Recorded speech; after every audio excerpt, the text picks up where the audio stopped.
Hey everyone, welcome to the show. So, 33-year-old California resident Robert Paul Rundo founded a group called the Rise Above movement.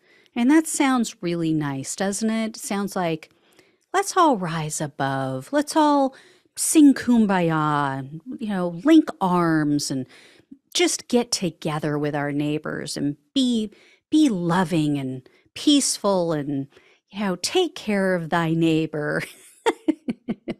Yeah, well, it wasn't that kind of group. The Rise Above movement was or is, I don't know if it still exists, but they were or are a white supremacist organization.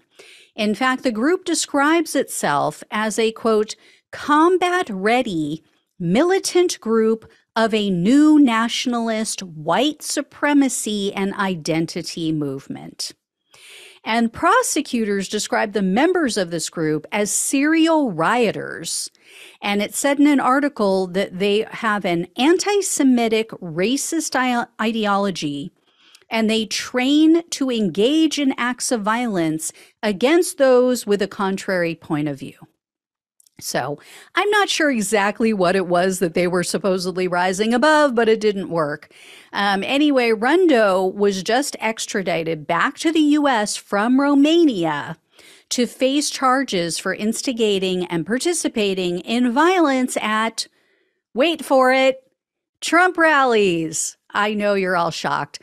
Rundo is accused, along with two other men, their names are Robert Bowman and Tyler Laub, I think is how you pronounce his last name.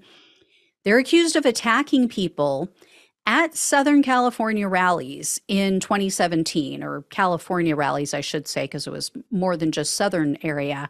But they're accused also of recruiting other people and training them to commit violence at rallies in Huntington Beach, Berkeley, and San Bernardino.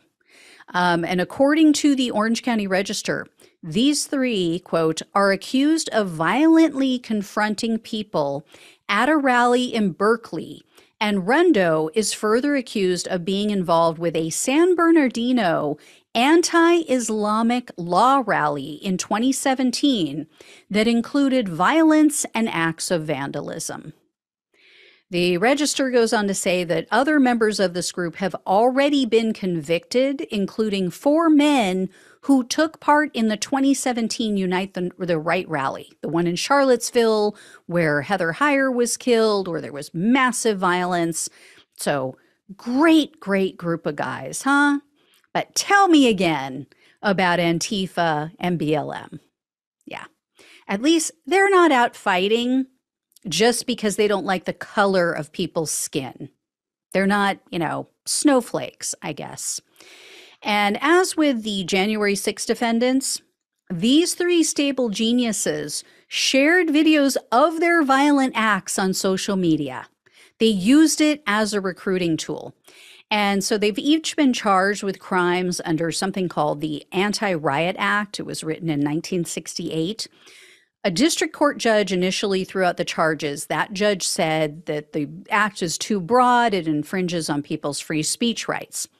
But an appellate court heard an appeal, and they reinstated the charges.